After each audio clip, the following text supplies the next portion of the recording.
ప్రస్తుతం మనం Gundrampalli PSCS society పరిధిలో సొసైటీ డైరెక్టర్ బుడిగే సైదుల్ గారు మనతో పాటు ఉన్నారు. అలాగే సిపిఐ పార్టీ మండల కార్యదర్శిగా పనిచేశారు. సుదీర్ఘమైన రాజకీయ అనుభవం ఉన్న నాయకుడు మనతో. నమస్కారం సార్. నమస్తే అండి. మీరు పిఎస్సిఎస్ డైరెక్టర్గా ఉన్నారు. మీరు కొనుగోలు కేంద్రాలు ఎన్ని ఓపెన్ చేశారు? వాటి పనితీరు ఎలా ఉంది సార్? కొనుగోలు కేంద్రాలు అంటే ఇక్కడ గుండ్రాంపల్లి పిఎస్సిఎస్ పరిధిలో 3 ఊర్లు ఉన్నాయి. గుండ్రాంపల్లి, సుంకెనపల్లి, ఏపూరు, ఈ 3 ఊర్లు ఉన్నాయి. పక్కనే ఉన్న రైతులు కూడా వస్తుంటారు. ఇక్కడ 3 ఊర్లలో 3 కొనుగోలు కేంద్రాలు మా గౌరవ ఎమ్మెల్యే గారు, మా పిఎస్సిఎస్ చైర్మన్ దయాకర్ రెడ్డి గారు కూడా ఓపెన్ చేయడం జరిగింది. సార్, ఈ కొనుగోలు కేంద్రాలలో సౌకర్యాలు, కనీస సౌకర్యాలు ఏమి ఏర్పాటు చేశారు? వాటి పనితీరు ఎలా ఉంది? కొనుగోలు కేంద్రాల్లో సౌకర్యాలు అంటే ఒక విధంగా చాలా ఇబ్బందిగానే ఉన్నది. ఇక్కడ ఈ ఉన్న రైతులకైతే ఎండాకాలం వస్తుంటే మామూలుగా కొన్ని ఫెసిలిటీస్ ఉన్నాయి, కానీ ఇంకా ప్రభుత్వం కూడా చాలా ఒక షెడ్ వేయాలి. ఇక్కడ వాటర్ సమస్య కూడా ఉన్నది. వాళ్ళకు కూడా అది గన్ని బస్తాలని వాళ్ళకు సరైన టైంకు లోడ్ పోక మిల్లర్లు కూడా చాలా మంది ఇబ్బంది పెడుతున్నారు. కొన్ని ఊళ్ళు ఇక్కడ వాస్తవంగా అయితే ఇక్కడ రైతులు ఒక 3-4 వేలు ఖర్చు పెట్టుకొని తీసుకొచ్చిన ధాన్యాన్ని మంచిగా ఎండబెట్టి దాంతో ఫ్యాన్ తోటి మంచిగా పట్టించినాక A1 గ్రేడ్ ధాన్యాన్ని కూడా బీగా చేసి అక్కడ ఒక్కొక్క బస్తా కిలోకు 2 క్వింటాలకు 2 కేజీలు కట్ చేయడం. ఇది ఒక మిల్లర్లు అధికారులు చాలా కుమ్ముక్కయ్యారని నేను నిజంగా చెప్పాలి. ఈ సమస్య అవుతుంటారు అంటే బస్సాకు తాళ ఉంది, తేమ శాతం, మట్టి శాతం ఉందని మీరు బస్సాకు 2-3 కేజీలు కట్ చేస్తున్నారు అంటున్నారు. ఈ సమస్యను మీరు ఒక డైరెక్టర్గా ఉన్నారు, మీరు చైర్మన్ దృష్టికి తీసుకుపోయి పాలక మండలిలో నిర్ణయం చేసి దాన్ని అధికారుల దృష్టికి, ప్రభుత్వం దృష్టికి ఎందుకు తీసుకుపోయలేరు? ఇక్కడ మేము ప్రతిసారి ధాన్యం కొనుగోలు కేంద్రం ఓపెన్ చేసే ముందు మా సిఇఓ గారికి, డైరెక్టర్ చైర్మన్ గారు కూడా చెప్తుంటాం. ఎందుకంటే ఏదేమైనా సరే మన సహకార సొసైటీ కాబట్టి రైతుల కోసం మేలు చేయడమే సహకార సంఘాల ఉద్దేశం. ప్రతిసారి కూడా ఒక మార్కెట్ ఓపెన్ చేసే ముందు అసలు రివ్యూ చేసుకొని ఏం సమస్యలు ఉన్నాయి, ఫర్దర్ గతంలో ఏం జరిగినాయి, ఇప్పుడేం జరిగినాయి అనేది చేస్తే బాగుండు. అట్లాంటి టైం లేకనో సమన్వయం లోపం వల్లనో ఈసారి అట్లా జరగలేదు. అదొకటి. ఇక్కడున్న సమస్యల్ని మేము జిల్లా సివిల్ సప్లై డిఎం గారికి, జేసీ గారికి, లోకల్ తహసీల్దార్ గారికి, ప్రతి అధికారుల దృష్టికి కూడా నేనైతే తీసుకోవడం జరుగుతున్నది. ఇక్కడున్న మాజీ సింగిల్ విండో డైరెక్టర్ వెంకరెడ్డి గారు, ఆయన మా ఉన్న పరిధిలో మేము రైతులకు, ఎందుకంటే ఒక డైరెక్టర్గా ఎన్నికైనాం కాబట్టి రైతు సేవలు ఉండాలని మా వంతు సహకారం మేము చేస్తూ ఉన్నాము. గన్ని బస్తాల విషయంలోనైతేంది ఇప్పటిదాకా 16 రోజులు 20 రోజులు అవుతుంది రైతులకు ఓటీపీ కొట్టక డబ్బులు రాక చాలామంది ముత్తుకుంటా ఉన్నారు. అందులో ఇక్కడున్న సిబ్బంది, ఇక్కడున్న సిఇఓ కూడా అలసత్వం కూడా చాలా ఉన్నది ఇక్కడ. ఎందుకంటే మేము చూడవలసింది సిఇఓ, అంతా డైరెక్టర్లు అయితే చైర్మన్ నాయకులు, రాజకీయ నాయకులు ఇవాళ ఉంటారు, రేపు పోతారు, వాళ్ళ పనులు అలాకుంటాయి. ఇక్కడ ప్రభుత్వ అధికారి ఉండి కూడా సమన్వయ లోపం వల్ల చాలా ఇబ్బంది జరుగుతున్నది. సార్, ప్రధానమైన సమస్య రైతులు ప్రధానంగా ఇబ్బంది పడుతున్నారు. మే 22వ తారీఖు వచ్చింది, అకాల వర్షాలు, నైరుతి ఋతుపవనాలు అక్కడ తాకినాయి. ఈ కళల్లో ధాన్యం ఇంకా 30% దాకా అట్లే ఉన్నది. హమాలీల కొరత ఉంది, లారీల కొరత ఉంది. అక్కడ మిల్లుల్లో సకాలంలో ధాన్యాన్ని దిగుమతి చేస్తలేరు. ఈ సమస్య జటిలంగా ఉంది అన్ని చోట్ల. ఈ సమస్యను మీరు డైరెక్టర్గా మీ చైర్మన్తో పాటు అధికారుల దృష్టికి, ప్రభుత్వం దృష్టికి ఎందుకు తీసుకుపోయలేకపోయారు? ఈ సమస్య ఎందుకు పరిష్కారం కావట్లేదు? రైతులు ఎందుకు ఇబ్బంది పడుతున్నారు? మేము ఈ సమస్యల్ని మేము మా చైర్మన్ గారి దృష్టి కూడా తీసుకోవడం. ఆయన కూడా మా నల్లగొండ DCC వైస్ చైర్మన్ అంటే ఆయన పరిధిలో కూడా ఆయన చెప్తున్నాడు, మా పరిధిలో కూడా మేము చెప్తున్నాం. ఎందుకంటే ప్రభుత్వం కూడా ఇక్కడ చాలా మంది, ప్రభుత్వం అంటే ఉందంటే ఇక లోకల్ అధికారుల నిర్లక్ష్య వైఖరి వల్ల రైతులు ఇబ్బంది పడుతూ ఉన్నారు. అధికారులకైతేంది, మిల్లర్లకైతేంది పక్కా వాళ్ళకు కమిషన్లు పోతున్నాయని నేను బలంగా చెప్తా ఉన్నాను. ఎందుకంటే గతంలో కూడా ఒకసారి ఈ విధంగా అయితేనే రైతులు పెద్ద ఉద్యోగం చేయడం వల్ల తగ్గింది. ఇప్పుడు రైతు లేనిది రాజ్యం లేదని అంటున్నారు. కానీ ఈ అధికారులు కూడా, మేము మొన్న జేసీ గారికి కూడా చెప్పడం జరిగినది. ఎందుకంటే మిల్లర్లు కావాలని సతాయిస్తున్నారు. ఇది పెద్ద అధికారుల దృష్టికి పోవట్లేదు. మిల్లర్లు ఎందుకంటే మంచి ధాన్యాన్ని కూడా ఆ విధంగానే చూస్తున్నారు, చెడు దాన్ని కూడా ఆ విధంగానే చూస్తున్నారు. ఏం చేస్తారు ఈ అధికారులని నేను అడుగుతా ఉన్నాను మీడియా ద్వారా. పౌర సరఫరాల శాఖ వారు లారీల సమస్యలు కొరత లేకుండా మేము ఎప్పటికప్పుడు సమన్వయం చేసిన వాళ్ళు అంటున్నారు. ఇక్కడ మిల్లర్లనేమో కలెక్టర్ ఆధ్వర్యంలో రాష్ట్ర గవర్నమెంట్ కూడా ప్రత్యేక దృష్టి పెట్టింది ధాన్యం కొనుగోలు విషయంలో. మిల్లర్లు ఎక్కడ ఏ జాప్యం చేసినా వాళ్ళ మీద చట్టరీత్యా చర్యలు తీసుకుంటారు వాళ్ళు అంటున్నారు. అయినా కూడా ఈ జాప్యం జరుగుతుంది. రైతు 6 కాలాలు కష్టపడి పండించిన ధాన్యాన్ని అక్కడ పంట పండిస్తే ఇబ్బంది కావట్లేదు, కానీ ఇక్కడ కళ్ళాలకు వచ్చి అమ్ముకోవడానికి కన్నీరు పెడుతుండ్రు రైతు. 6 కాలాలు పండించిన రైతు కన్నీరే మిగులుతుంది. ఈ సమస్య జటిలమవుతుంది. ఎందుకు నిర్లక్ష్యం చేస్తున్నారు అధికారులు? మరి దీని మీద కలెక్టర్ గారు అంటే దృష్టి లేదంటారా? కలెక్టర్ గారి దృష్టి ఉన్నదండి, లేదనట్లేను. కానీ కలెక్టర్ అంటే ఒక జిల్లా మెజిస్ట్రేట్, ఆయనకు వందల పనులు ఉంటాయి రోజు. ప్రతి సెంటర్ని, ప్రతి ఒక్క సమస్యని అతను చూడలేడు కలెక్టర్ గారు. ఎందుకంటే ఒక జిల్లాలో ఎన్నో సమస్యలు ఉంటాయి రోజు, ప్రతి రంగంలో. కలెక్టర్ అంటేనే అన్ని శాఖలకు కింద సబార్డినేట్లు ఉంటారు, వాళ్ళు చూసుకోవాలి పని, వాళ్ళ పని. కలెక్టర్ గారు చూస్తున్నారు, ఆయనకు సరైన సమాచారం. మేము కూడా మొన్న జేసీ గారికి ఫోన్లో మాట్లాడినాం, ఆయన చెప్పినా కూడా కొన్ని సమస్యలను ఎమ్మటే పరిష్కరించారు. ఎందుకంటే రైతులకు అంటారు కానీ రైతులను ఇబ్బంది పెడుతురండి. లారీలు అన్నారు, లారీలు వస్తే సరైన టైంకి వస్తే అక్కడ సరైన టైంలో లారీలు అన్లోడ్ అయితే ఇప్పటిదాకా కళ్ళం ఉండకపోవండి. ఎప్పుడు అయిపోయి మార్కెట్. రోజు వర్షాలు వస్తున్నాయి, అనుకోని వర్షాలు వస్తున్నాయి, రైతులు ఇబ్బంది పడుతున్నారు. ఈ మిల్లర్లు కావాలని ఉద్దేశపూర్వకంగా మిల్లర్ల మీద చర్య అంటారు. ఏడ తీసుకుంటారండి? ఏ మిల్లర్ మీద తీసుకురు చెప్పండి? ఎన్నో అన్యాయాలు జరుగుతున్నాయి, ఎన్నో అక్రమాలు జరుగుతున్నాయి, అయినా స్పందిస్తుర్రా? అధికారులు కూడా ఇకనైనా కూడా కఠినమైన చర్య తీసుకుంటే వచ్చే సీజన్ల వరకన్నా కూడా రైతులకు న్యాయం జరుగుతుందని నేను అనుకుంటా ఉన్నాను. సార్, ఈ మిల్లర్ల మీద ఆ చర్యలు తీసుకోవాలంటున్నారు, మరి ఎవరు తీసుకోవాలి, ఎట్లా పోవాలంటారు? అధికారులు అండి. మేము కూడా ఫిర్యాదు చేసినాం, ఫిర్యాదు చేసినా కూడా ఎవరు పట్టించుకోరు కదా. మొన్న చిట్యాలలో కొన్ని రైస్ మిల్లు ఉన్నాయి, మేము అందరం ఇక్కడ రైతులు అందరూ పోయి ఎంఆర్ఓ గారు కూడా చెప్పారు, ధాన్యం మంచిగా ఉంది అన్నాక కూడా చాలా ఇబ్బంది పెట్టారు. మేము ఏ గ్రేడే కట్ చేస్తాం, 2 కిలోలు కట్ చేస్తాం, అది సార్ బి గ్రేడే చేస్తాం. 2 కిలో మిరియాలు కూడా పోయినాయండి, మిరియాలు కూడా ఇబ్బంది పెట్టారు. కొన్ని రైస్ మిల్లులు మంచిగా తీసుకుంటారు, కొన్ని మైస్ కావాలని. ఎందుకంటే ఇప్పుడున్న పరిస్థితుల్లో రైతులు ఎటువంటి రైతే లాస్ అవుతుంది కండి. ఏ విధంగానైనా 5 కేజీలైనా రైతు ఎటువంటి భరిస్తాడనే ఉద్దేశంతో కావాలని. ఎందుకంటే ఇక్కడ ఏఓ గారు, ఏఈఓ గారు ఇక్కడ వెరిఫై చేస్తారు, A1 గ్రేడ్, A2 బి అని. A1 కూడా ఉన్నాయండి ఇక్కడ, ఏ గ్రేడ్ బి గ్రేడ్లు సిస్టమ్ చేస్తారు కదా. ఇక్కడ ఏ గ్రేడ్ చేసినాక ఒక ప్రభుత్వ అధికారి మీరు అక్కడ యాక్సెప్ట్ చేయకపోవడం ఏందండి? ఏదో ఒకటి తప్పులు జరుగుతాయి, ఏదో ఒక రైతు వల్ల ఇబ్బంది జరుగుతాయి, ప్రతి ఒక్క రైతులను కూడా ఆ విధంగా ఇబ్బంది పెట్టడం కరెక్ట్ కాదండి. ఇది వాళ్ళు చర్యలు తీసుకుంటే ఈ సమస్యలే రాకపోవు. ఇప్పుడు మీరు ఈ సమస్యను గవర్నమెంట్ దృష్టి తీసుకుపోయారు అంటున్నారు, అయినా కూడా అధికారులు అలసత్యం వహిస్తున్నారు అంటున్నారు. మరి ఎట్లా న్యాయం జరగాలంటారు మరి రైతులకు? సరైన ప్రతి ఒక్కరు ఇక్కడ రైతు పక్షాన గల్లీ లీడర్ నుంచి రాష్ట్ర స్థాయి అధికారులు వరకు ప్రతి ఒక్కరు కూడా సరైన పనులు చేసుకొని పోతే రైతులకు న్యాయం జరుగుతుంది. ఎందుకంటే రైతు ఎప్పుడు దున్నిన నానించి పంట వచ్చి ఇక్కడ జోకినాక కూడా రైతు బాధ్యత అవుతుంది వాస్తవంగా. ఎందుకంటే వర్షాలకు నానుతున్నాయి, వాళ్ళకు ఇబ్బంది జరుగుతున్నది. ప్రతి ఒక్కరు కూడా తమ స్థాయిలో పనిచేసుకుంటూ పోతే రైతులకు పక్కా. ఎందుకంటే ఇక్కడికి వెళ్ళి ధాన్యం ఇక్కడ పోయిందంటే ఎమ్మటే వాడ దిగుమతి చేసుకోవాలి. ఆడ మాకు మిల్లులు అయిపోయినాయి, మా కోట అయిపోయింది అంటారు, వేరే ప్రైవేట్గా వడ్లు కొంటారు. ప్రైవేటుగా కొని ఏం చేస్తారు వాళ్ళు? మళ్ళీ ఏదో ఒక రైతును పెట్టి వాళ్ళు బినామీలను పెట్టి వాళ్ళు గవర్నమెంట్కి అమ్ముకొని వాళ్ళ కమిషన్లు పొందుతారు. ఎక్కడ జరుగుతుందండి? అధికారులకు తెలియకుండా జరుగుతుందా ఇది? ఈ సమస్య మా దృష్టికి కూడా వచ్చింది, రైతులే చెప్పారు. ఎక్కడ సకాలంలో ధాన్య కొనుగోలు కేంద్రాలు ఓపెన్ చేయకుండా దళారులు, మధ్యధరలు పచ్చి ధాన్యాన్ని కళ్ళాలని కొంటున్నట్టు, అది మళ్ళీ ఇతర మిల్లులకు ఇతర సరిహద్దులు దాటించడంతో పాటు వేరే రూపకంలో అదే కొనుగోలు కేంద్రాల్లో అమ్ముతున్నారని మా దృష్టికి వచ్చింది. మరి ఈ సమస్యను మేము అధికారులు నడుతున్నాం, మా అట్లాంటిది ఏం లేదు, నిజమైన రైతులు అమ్ముకుంటున్నారు, రైతులే మాకు అమ్ముతున్నారు, అదే ధాన్యాన్ని మేము కాంటాలు ఇస్తున్నాం అని అంటున్నారు. మరి ఈ సమస్యను మీరు ఎట్లా చూస్తారు?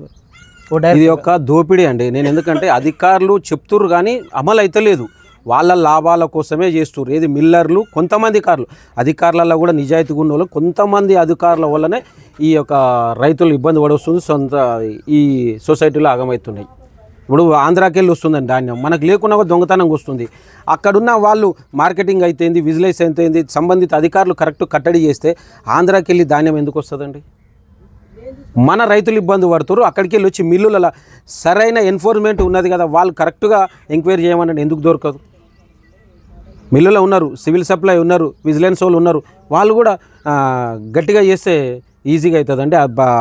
అన్యాక్రాంతంగా వచ్చే అధిక ధాన్యాన్ని అరికట్టవచ్చు, రైతులకు మేలు చేయవచ్చు అండి.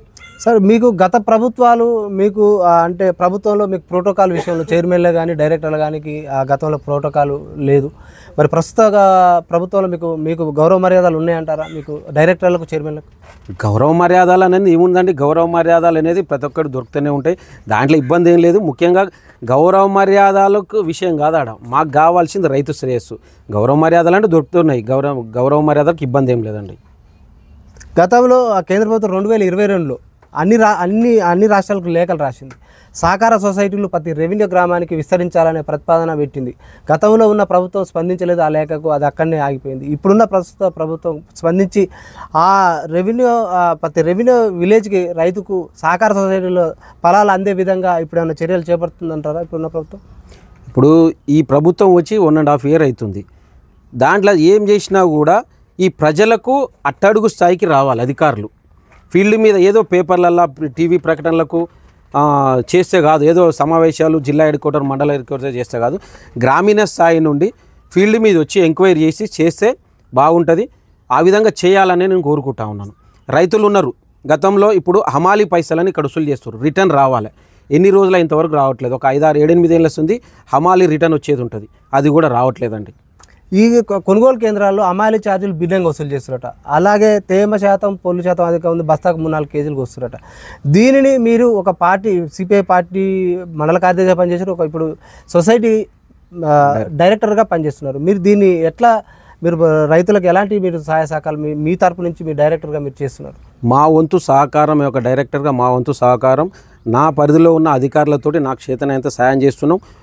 ఎందుకంటే ఇప్పుడున్న పరిస్థితుల్లో ఈడికెళ్ళి ధాన్యం ఫస్ట్ పోవాలి. నేను 5 కిలోల లాస్ అవుతానా 2 కిలోల లాస్ అవుతానా రైతు చూడడు. ఎందుకంటే ఇప్పటిదాకా చెప్పినా కదండి, ఇప్పుడు ఆడ ఉన్నాక రైతు అన్నట్టు రైతు రాజు అయితలేడు. ఈడ రైతు దోపిడికి గురవుతుండు. అక్కడున్న అధికారులు ఒక సామెత ఉన్నది, ఆ అధికారులు మొత్తం వాళ్ళ చేతులు ఉన్నాక అధికారులు మిల్లర్లు వాళ్ళు కుమ్మైనాక ఏ నాయకుడు కూడా ఏం చేయలేరు, కింది స్థాయి నాయకుడు ఏం చేయలేరు, ఈ రైతులు కూడా ఏం చేయలేరు. దీన్ని ఎట్లా అంటే పై అధికారులు మినిస్టర్లు ప్రభుత్వమే తగిన చర్య తీసుకొని సరైన ఒక పద్ధతిలో పెడితే బాగుంటుందని నేను. ఇప్పుడు ఈ కొనుగోలు కేంద్రాలలో రైతు ధాన్యం కాంటాలు అయిన తర్వాత దానికి అంతా అయిపోయిన తర్వాత ట్యాబ్ వేస్తారు. వేసిన తర్వాత మద్దతు ధర అంతా వేసిన తర్వాత అక్కడ పంపించిన తర్వాత ఇక్కడ తాలు శాతం పొల్లు శాతం ఎంత ఉందో అంతా పరీక్షించిన ఏవో అగ్రికల్చర్ ఆఫీసర్ పరీక్షించిన తర్వాత ధాన్యం మిల్లుకు పోతుంది. పోయిన తర్వాత కూడా 2-3 కేజీలు కట్ చేయడం అనేది దౌర్భాగ్య పరిస్థితి. రైతులను ఎందుకు అట్లా గోస పెడుతున్నారు? చాలా మోసం అండి ఇది. ఎందుకంటే హత్య చేయడం అనేది, నువ్వు అదే ఈడ వేస్తే ఈడ ఈ బి గ్రేడ్ అయ్యి నీకు బి గ్రేడ్ ఉంటే ఆడ బి గ్రేడ్ చేయి, ఆడ ఈడ A1 వేసినాక వేసినాక నువ్వు ఆడ బి గ్రేడ్ చేయడం అనేది ఎంతవరకు అంది? ఇప్పటిదాకా అదే చెప్పినా అండి, ఒక ప్రభుత్వ అధికారే ఈడ నీకు రిపోర్ట్ ఇస్తున్నాడు, ఫైనల్ చేస్తుండు చూసి. మళ్ళీ మీరు మారడం అంటే ఇది ఒక దోపిడీ కాదండి? ఒక అధికారే చేస్తుండగా అధికారిని కూడా ఇక్కడ అందరు ఉన్న వాళ్ళు కూడా అధికారిని కూడా కరెక్టే చేస్తుంది అధికారి. అక్కడ పోయినాక మీరు మారడం అనేది ఒక దోపిడీ చాలా. ఇది రాష్ట్రంలో 906 సహకార సొసైటీలు ఉన్నాయి, జిల్లాలో 9 DCCBలు ఉన్నాయి. కేంద్ర ప్రభుత్వ గ్రాంట్ కానీ రాష్ట్ర ప్రభుత్వాల గ్రాంట్ కానీ ఈ రెండింటి గ్రాంట్తో పాటు నాబార్డు గ్రాంటు సొసైటీలకు ఎలా అంతుంది? ఈ సొసైటీ ఎలా ముందుకు పోతున్నాయి? ఈ సొసైటీలు మీ సొసైటీ కూడా? మా సొసైటీ కూడా ప్రతి ఒక్క సొసైటీ వాస్తవంగా ఇప్పుడు లాభాలనే నడుస్తున్నాయి. ఎప్పుడైతే ధాన్యం కొనుగోలు చేస్తారో లాభాలు నడుస్తున్నాయి. కానీ దాని తగ్గట్టు రైతులకు రైతులు కూడా ఇలా భాగస్వామ్యం కావాలి. రైతులు అన్ని పార్టీల నాయకులు ఒక సొసైటీకి మన అందుబాటులో ఉన్నది నిలుపుకోవాలంటే ప్రతిదీ కూడా సొసైటీ ద్వారా రైతులకు పెస్టిసైడ్ అయితేంది, విత్తనాలు అయితేంది, ప్రతిదీ కూడా అందుబాటులో ఉంటే ఇంకా లాభాల బాట నడుస్తుంది. మీ సొసైటీ పరిధిలో ఉన్న రైతులకు రుణాలు కానీ ఎరువులు కానీ విత్తనాలు కానీ సబ్సిడీ పరికరాలు కానీ ఏమేమి అందిస్తున్నారు ఖరీఫ్ సీజన్లో రబీ సీజన్లో? ఇక్కడ పరికరాలు అనేది ఇంతవరకు మాకేం రాలేదండి. ఓన్లీ ఇక్కడ ఎరువులు, పెస్టిసైడు, విత్తనాలు, ఎరువులు మాత్రమే ఇక్కడ అందిస్తూ ఉన్నాం. ఈ స్వల్పకాలిక రుణాలు కానీ దీర్ఘకాలిక రుణాలు వేటికి ఇస్తున్నారు, ఎంత మేరకు ఇస్తున్నారు మీరు? స్వల్పకాలిక రుణాలు అనేది పంట రుణాలు అర్హులైన అందరికీ రైతులకు ఇస్తున్నారు. ఇల్లు ఏమైందంటే సహకార సంఘంలో మిగతా బ్యాంకులను పోల్చుకుంటే ఇక్కడ కొద్దిగా ముందు వాటాధనం అని అది కొద్దిగా డిపాజిట్ పెట్టుకోవడం వల్ల రైతులు కొద్దిగా వేరే బ్యాంకులకు చూస్తున్నారు. ఇక్కడ ఈ సహకార సొసైటీలు రాష్ట్ర స్థాయిలో కూడా పరిశీలించి రైతులకు అనుగుణంగా పాలసీ తీసుకొస్తే బాగుంటుంది. ఇంకెక్కువ కూడా రైతులు ఇక్కడ లోన్లు తీసుకొని ఈ సంఘాలు అభివృద్ధి చెందడానికి కూడా దోహదపడతాయి. ఈ రైతులు పండించిన ధాన్యం నిల్వ చేసుకోవడానికి ఇక్కడ ఏమైనా గోడౌన్ల నిర్మాణం జరిగిందా? ఎంత కెపాసిటీ మేరకు పనిచేస్తున్నాయి మీ సొసైటీ? ఇక్కడ గోడౌన్లు ఏం జరిగాయండి. ఇక్కడ మా చైర్మన్ గారు కూడా ఇక్కడ DCC వైస్ చైర్మన్ ఉన్నారు, అతను కూడా చెప్పాడు మనకు లోసు త్వరలో కూడా ఇక్కడ గోదాంలు గుండ్రాంపల్లి, సుంకనపల్లి ఇక్కడ కూడా పెద్ద గోడౌన్లు నిర్మిస్తారని కూడా చెప్పడం జరిగింది. అది కూడా త్వరలో అయితే బాగుంటుంది. దాని వంతు కూడా మేమందరం కూడా ప్రయత్నం చేస్తాము. మీరు ఒక డైరెక్టర్గా ఉన్నారు, రైతుగా కూడా ఉన్నారు. మీరు రైతులు ఏదైతే పంట పండిస్తున్నారో కదా, అక్కడ పంట కోత కోసిన తర్వాత ఆ కొయ్యకాలకు డ్రిప్ పెడుతున్నారు. దానివల్ల భూసారం తగ్గిపోతున్నది, దాంతో వాయు కాలుష్యం పెరిగిపోతుంది, ఆ మొక్కకు మేలు చేసే క్రిమి కీటకాలు కూడా నశించిపోతున్నాయి. మీరు ఎంసీ మీటింగ్, జీబీ మీటింగ్లలో మీ రైతులకు ఎలాంటి చైతన్య సదస్సులు నిర్వహిస్తుంది మీ సొసైటీ? ఆ విధమైన అవగాహన అనేది ఇంకా చేయలేదు, చేస్తే బాగుంటుంది. ప్రభుత్వాలు కూడా చేస్తున్నాయి. ఇక్కడున్న వ్యవసాయ అధికారులు కూడా చాలామంది కూడా చెప్తుర్రు, ఈ రైతు సంఘము చాలామంది చెప్తుర్రు. కానీ రైతులు ఎందుకో అక్కడికి వచ్చేవారికల్లా అంత చూపెడతలేరు. తాత్కాలికంగా జల్దీ పని అయిపోవాలనేది ఒకటి, దాన్ని తగలబెట్టడానికే చూస్తున్నారు. అది సరైన పద్ధతి కాదు. ఈ విషయంలో ఇంకా కూడా రైతులకు పూర్తి స్థాయిలో అవగాహన కల్పిస్తే ఈ గడ్డి, కోసిన గడ్డి కూడా ఎరువులాగా అందుతుంది. రైతులకు మంచి అవగాహన కల్పించాలి. మెయిన్ ఎవరు చెప్పడం కాదు, రైతుల యొక్క అవగాహన కరెక్ట్గా ఉంటే అట్లాంటివి మళ్ళీ ఫర్దర్గా జరగకుండా బాగుంటుంది. సరే, వ్యవసాయంలో పెను మార్పులు వచ్చినాయి, యాంత్రీకరణ పెరిగింది. యాంత్రీకరణ పెరగడం వల్ల పశుపోషణ తగ్గిపోయింది, పాడి పరిశ్రమ కూడా తగ్గిపోతుంది. వీటిని పెంపొందించడానికి మీ సొసైటీ పరిధిలో రైతులకు, యువ రైతులను వ్యవసాయం వైపు మళ్ళడానికి మీరు ఏమేమో అంటే దీర్ఘకాలిక రుణాలు ఇచ్చి వాళ్ళని పాడి పరిశ్రమలు, కోళ్ళు కానీ, మేకలు కానీ, గొర్రెలు కానీ పెంపకానికి మీరు ఎలాంటి చైతన్య సదస్సులు, వారికి ఎలాంటి అవగాహన కల్పిస్తుంది సొసైటీ? ఇప్పుడు గ్లోబలైజేషన్ పుణ్యమా అని, ఎందుకంటే ఇప్పుడున్న యువత ఈజీ మనీ అంటే ఈజీగా రావాలి, వ్యవసాయం మీద చూడాలంటే జర ఇబ్బంది పడుతున్నారు. అయినా కానీ కొంతమంది యువ రైతులు కూడా చాలా మంది కూడా ఇప్పుడు వస్తారు. అంటే నేను ఒకటే చెప్తున్నా, ఈరోజు వ్యవసాయం చేయాలంటే చాలా ఈజీగా అండి. ఎందుకంటే ఒక ఆధునీకరమైన యంత్రాలు వచ్చినాయి, పనిముట్లు వచ్చినాయి, అన్ని ప్యాడీ మిషన్లు వచ్చినాయి. గతంలో ఒక రైతు వ్యవసాయం చేయాలంటే 24 గంటలు బాయికాన్నే, 24 గంటలలో ఒక 18 గంటలు అక్కడ పొలంలోనే ఉండవలసి వచ్చేది. అరకబట్టి దున్నేది, ఈ నాటేసేది, ప్రతిది కూడా వ్యవసాయం నాటేసే మిషన్లు కూడా వచ్చినాయి. అట్లాంటివి కూడా ప్రభుత్వం అర్హులైన యువ రైతులకు సబ్సిడీ ద్వారా ఇస్తే, ప్రోత్సహిస్తే ఇంకా కూడా భవిష్యత్తులో ఈ వ్యవసాయం అనేది అభివృద్ధి చెందుతుంది. ముఖ్యంగా ఈ వ్యవసాయం కూడా రాను రాను కార్పొరేట్ వ్యవస్థలోకి పోతుంది. ఇక్కడ చూస్తే ఏమవుతుందంటే సరైన ప్రోత్సాహం లేక ఇతర రాష్ట్రాలకు వెళ్ళి కూలీలు వచ్చి వాళ్ళ ఉపాధి కోసం ఇక్కడ మనం వాళ్ళు కూడా ఇక్కడ పనిచేస్తున్నారు. దానివల్ల ప్రతి రైతుకు మ్యాక్సిమం ఎన్నో ఇవ్వాలి. రేపు ప్రభుత్వాలు ఎంతో కార్పొరేట్లకు 100,000 కోట్ల రుణాలు మాఫ్ చేస్తున్నారు. అదేందో వ్యవసాయం మీద పెడితే ప్రతిదీ కూడా డైరెక్టుగా సబ్సిడీ ఇచ్చేసి వ్యవసాయం చేసిన వాళ్ళకే ఈ ఫలాలు అందుతట్టు చేస్తే ఇంకా కూడా యువకులు కూడా వ్యవసాయం చేయడానికి ముందుకు వస్తారని నేను బలంగా నమ్ముతున్నాను. రైతులు ప్రధానంగా డిమాండ్ చేస్తున్నారు, పరిహార పథకాన్ని వ్యవసాయానికి అనుసంధానం చేయాలంటున్నారు. మీరు ఒక సిపిఐ ఒక సీనియర్ లీడర్గా ఉన్నారు, సొసైటీ డైరెక్టర్ ఉన్నారు. దీన్ని ఏ విధంగా మీరు చూస్తారు? అది లాభమా నష్టమా?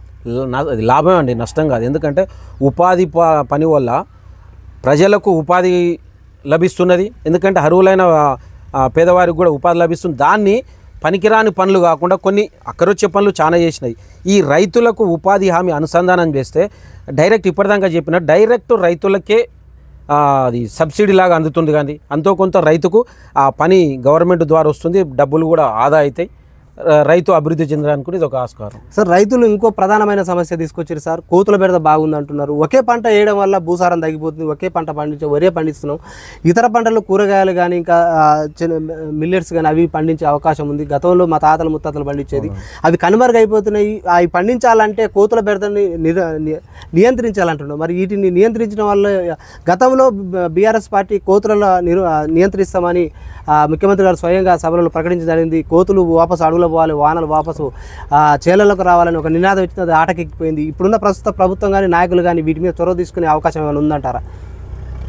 ఇప్పుడు ఏ హామీలైనా కూడా క్షేత్రస్థాయిలో అమలు చేస్తేనే దాని యొక్క ఫలితాలు వస్తాయి. మనం హామీలు అన్నీ ఇవ్వచ్చు, హామీలు ఇచ్చితే దాన్ని ఆచరణలో పెట్టాలి. ఆచరణలో పెట్టండి నువ్వు ఏం చేసినా వేస్ట్. ఇక్కడ వాస్తవంగా కోతుల బెడద వల్ల ప్రతి ఒక్క రైతు కూడా మిగతా ఆరుతడి పంటలు, చిరుధాన్యాల పంటలు, పప్పు ధాన్యాల పంటలు వేసుకోవాలని ప్రతి ఒక్కరికి ఉన్నది. గతంలో ఒక్కొక్క ఊర్లో ప్రతి రైతు ఎన్నో పంటలు వేసేది. కోతులు తక్కువ ఉండే, కోతులు వచ్చినా, నక్కలు వచ్చినా, కాకులు వచ్చినా ఆడోటి తింటే అయిపోయేది. ఏదన్నా ఒక రైతు ఇంట్రెస్ట్ చేయాలంటే అతను లాస్ అవుతుండు. ప్రతిది వచ్చి అందరు అక్కడనే అన్ని కోతులు, కాకులు, నక్కలు, కుక్కలు అన్నీ వచ్చి అన్నీ తినేవారికల్లా వాస్తవంగా మొత్తానికే లాస్ అవుతున్నది. ఆ విధంగా అయిపోయేవారికల్లా మంచిదేదామని చూసేవారికల్లా నాకు అతనికి చెడు అవుతున్నది, ఇంట్రెస్ట్ చూపుతలేదు. దీన్ని కూడా అందరూ మనం తగిన చర్య మీరు అన్నట్టు ఆ కోతులను కూడా నివారిస్తే చాలా మంది రైతులు మెజార్టీగా సేంద్రియ పంటలకు, ఈ చిరుధాన్యాలు, పప్పు ధాన్యాలకు వేనికి ఇంట్రెస్ట్ చూపుతాడు. ఇప్పుడున్న పరిస్థితుల్లో ప్రతి ఒక్కరికి కూడా షుగర్లు బీపీల వల్ల ఎక్కడనో పండించిన జొన్నలు అయితేంది అరికలు ఇట్లాంటి ధాన్యాలను రేటు ఎక్కువ పెట్టి కూడా కొనుక్కొని ప్రతి ఒక్కరు కూడా ఈరోజు జొన్న రొట్టె లేనిది ఇంట్లో లేదు, రావుల జాగ లేనిది లేదు. ఎందుకంటే ఆరోగ్యానికి సంబంధించిన అవసరం ఉన్నది కాబట్టి ప్రతి ఒక్కరు కూడా ఆ విధమైన పంటలను పండించడానికి తప్పకుండా శ్రద్ధ చూపుతారు. సార్ ఇటీవల రాష్ట్ర సహకార వ్యవసాయ కమిషనర్ జీవో 44 తీసుకొచ్చి ఎక్కడైతే సొసైటీలలో సిబ్బంది ఉన్నారో వారు అంటే అక్కడే 3 నుంచి 5 సంవత్సరాల దాకా అక్కడే పనిచేసి అక్కడ సొసైటీలో ఆర్థికంగా లోటు తీసుకొచ్చిన కారణాలు ఉన్నాయంటున్నారు. వాళ్ళని సిబ్బందితో పాటు కార్యదర్శులు కూడా బదిలీ చేయాలని ఒక జీవో తీసుకొచ్చారు సార్. దాన్ని మీరు ఎట్లా చూస్తారు? మీరు ఒక డైరెక్టర్గా ఇది నేనైతే ఒక మంచి పరిణామంగా స్థానచలం జరగడం అనేది చాలా మంచి పరిణామం. ఈ ప్రక్రియని ఎంత త్వరగా చేస్తే అంత మంచిది. ఎందుకంటే ఇక్కడనే పాతుకపోయిన సిబ్బంది వల్ల చాలా అన్యాయాలు అక్రమాలు కూడా జరుగుతున్నాయి. చాలా సొసైటీలో చూస్తూ ఉన్నాం. ఎన్నో సొసైటీలు కూడా ప్రతి సొసైటీలో చూస్తే కంపల్సరీ ఈ అధికారుల వల్ల ఏదో ఒక అవినీతి జరుగుతూనే ఉన్నది.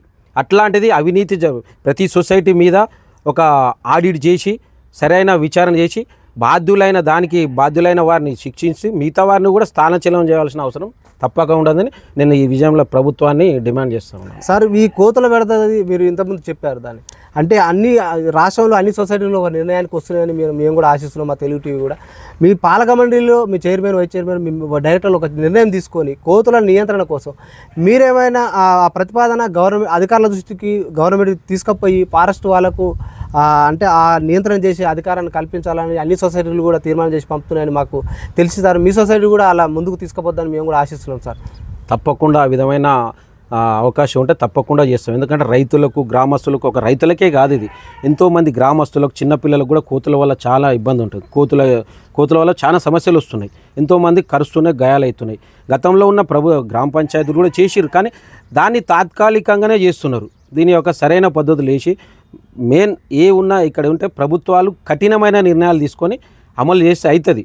ఎందుకంటే ప్రతిదానికి కూడా డబ్బు అవసరం, వేరే విధమైన ఖర్చులు అనవసరం పెడుతున్నాం.